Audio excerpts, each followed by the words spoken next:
Hello my friends, how the devil are you? Today you join me on a rock in a town that I live called Folkestone. Folkestone? What a curious name, bleeps. Yeah, it is a curious name, and I'll go into that in a minute.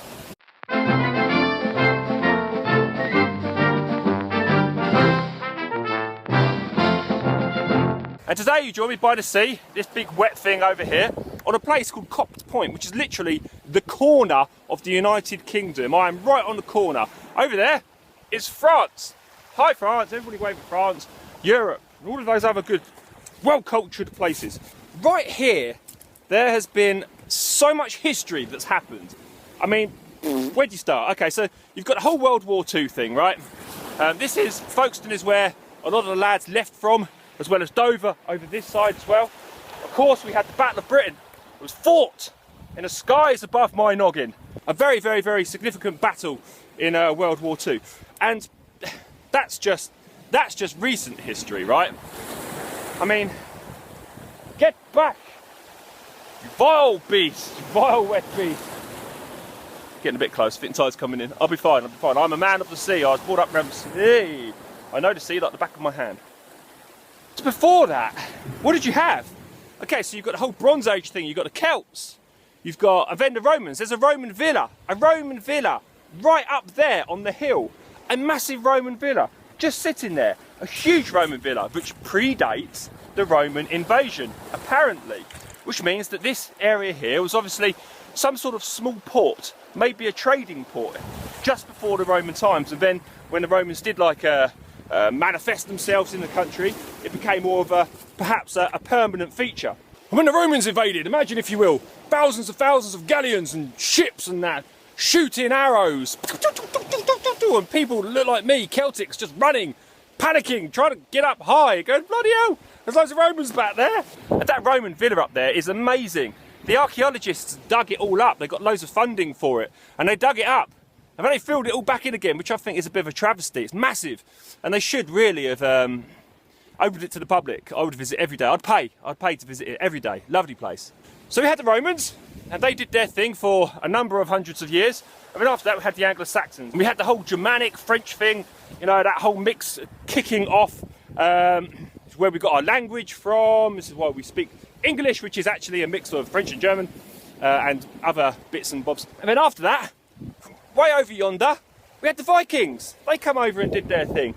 We are a massively mixed culture, and we always have been, and it's always been that way. So back to the name, Folkestone. Why Folkestone? Strange name, right? Yes, well I agree. And it's funny, you can live in a place all your life and not really understand about the history which has surrounded you. And I've been that way. Admittedly, I'm quite naive. I have been naive. And it's only recently that I've been doing a little bit more exploring concerning this history. And it's fascinating. What happened here is absolutely fascinating. What happened in this sea is amazing. The place that I am right now, a particular type of hard stone formed and manifests itself literally here, right where I am. And you can't get it, or it's a rarity in the rest of the United Kingdom, and it was used for all sorts of things, house building, all sorts of things, and it was only manifest here. So people came down here, and we, the people that lived here, were known as the folk of the stone, hence Folkestone. And here I am, literally on the corner of Great Britain. God bless you, Mom. Fantastic, right? Can't see France today. Normally, on a good day, you can see it quite easily. The reason that they knew about this Roman villa wasn't because of any archaeological process. It was literally because we had a landslide, just like this landslide, and everything slipped down in the 1920s. And then people were walking alongside of it, and literally jewels and Roman coins and pottery and things were just like sticking out of the surface, which is remarkable. And you know, saying that, I mean, I can't walk on this because you walk and you go straight down in it. But right there, you probably can't see very well. Hold on. Right there, there's a bit of pottery. Can you see it? And I can't go up there and get it. You know, there's a possibility that is Roman pottery. Oh, there you go, look, it's lying on the surface. Not sure of age. There's lots of people who watch my videos that are really good at this, so, you know, tell me, what do you think? I don't think it's Roman or anything like that, but Interesting though. That's a very odd looking rock. Looks like it's been worked. Probably not, probably not, probably not. But look, it has this very curious hole here as well. Very, very strange, this rock. You are, sir, a curious rock. An unexplored realm that shall not be touched by human hand. And over here, this is where they keep people they don't like. It's scary. I don't know why. It's just like really creepy about this little corner. But yes, anyway, so here we are. Here we have Dover. There'll be bluebirds over the wide cliffs of Dover. Bluebirds don't exist in this country, but apparently they're flying over there. There's the cliffs. Actually, just round the corners, cliffs. Deal, where the Romans landed. This way. Boom, Folkestone. I'm sitting right on the corner. And now, I'm going to climb up there. I'm not going to climb up now. I'm going to walk all the way back around again. Ah, the fountain of tranquility. We shall rest here, brothers and sisters, before we continue our long journey upwards. Bestow. Ah, there you go. Now I am atop of Copt Point, as you can see. I don't know, it's like in my Celtic DNA that just makes me want to throw stones at things below. I used to sit on these hills and just lob stones at rocks, see if you can get the rocks at the bottom. Well, when you're a little bit closer. But here we are, we're at the top.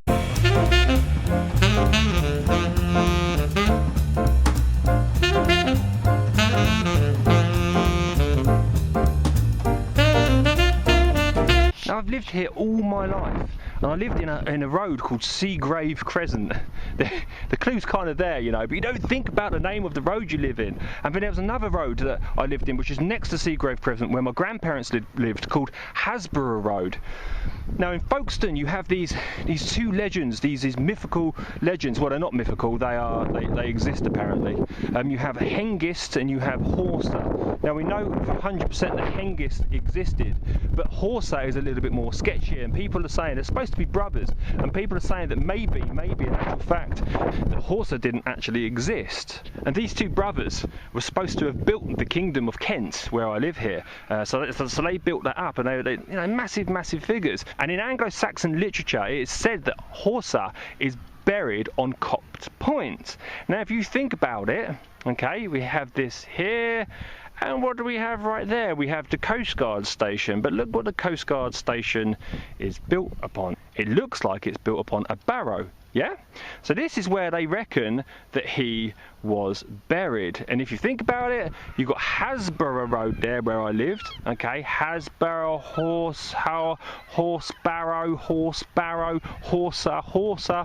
Barrow, Hasborough. Okay, but because we don't know for 100% that Hrothgar existed, this is most likely a Bronze Age barrow. Right, so I've just gone inside the Bronze Age burial pit, and as you saw outside, it's a Coast Guard lookout now. It's actually, you're not the Coast Guard, you are the Coast Watch. The Coast Watch. This is Andy, and this is his brother Frankie. Say hello, boys. And they've just kindly invited me inside to have a talk and have a look at what's going on. And this is just, look at the view they've got. That is spectacular. And what they do is they just look out, they keep an eye on you. If you're on those boats out there and you get stuck, I've been stuck. I was canoeing from the Warren there up to Sampai-Ho, and I got in trouble. And it's just nice to know that these guys have got your back when this is going on. You do get into trouble. I mean, they get a good scope and you can see a lot out there. But they want to say, if you are local to Folkestone, and I know that quite a few of you are, come up here. They're friendly people, and they'll happily talk to you about what they do here and what's going on here. Mr. Valentine coming in, Frank. Just coming off the bus right there. And it's quite amazing that they actually know the name of every boat. Do you literally know the name of every boat in that harbour? Yes. Wow. More or less. Wow, that is absolutely brilliant. Well, just so you know, my canoe's called Old Bastard. Very well. I would know, because I've been here 12 years, you know what I mean? Yeah. I would know that. You know, so plus I'm a local man. I was brought up locally here as well. Why? And this was never open. Why is it open now? Did you get funding or? No. What happened was during the Thatcher regime. Yeah. She closed all the coast guards down. Right. Austerity and all this, you see. And the rest. Saving money. Yeah. So down on the west coast, down off Cornwall and that, Penzance, fishermen were drowning 200 or 300 metres offshore. Wow. So we come along not us personally, but us guys come along and took over the stations, trained up, and we do it for nothing. Yeah. So it's completely voluntary. Completely voluntary. Now there's nearly 50 stations, I think. Right. I mean, maybe just over 50 stations. We've been going about 15 years now. And they're all along the south coast, or is it all around the country? All the way around England. Right, all around England. And the Dutch are looking at it now. Wow. They're thinking of doing it. Yeah, I think it's brilliant. If people are willing to volunteer for that. If we save one life a year, it's wonderful. And also, we love you guys coming up. We have the children up here. Yeah. We like to educate them about what's happening. Yeah, yeah. You know, along the sea coast. Really important, I think. Absolutely. Really important. Well done. You did a really good job here, boys. Thank you. Absolutely commendable.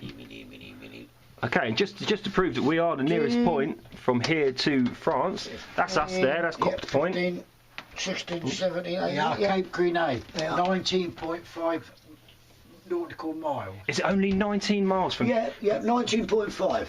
Wow. Grenade. There, I look that one from here. So there we are there, and there's France there. Yep. And that distance between look there, and there you can see it's the closest, can't you, on that? is less from here to Canterbury. That's right, 19.5 mile. That is bizarre. There we are. Less than here to Canterbury. That is, when you think about it like that, that's a whole different country, a whole different culture, absolutely. a whole different world. Oh, they're really nice guys. Andy and Frankie making sure that our seas are safe. Okay, so here we have the Martello Tower. We'll go into that at some other time because that's a whole different piece of history. But, okay then, so what do we have? I'm on top of Copter Point right now. Here, where I'm pointing here, massive anglo-saxon burial, huge, and mixed with Bronze Age as well.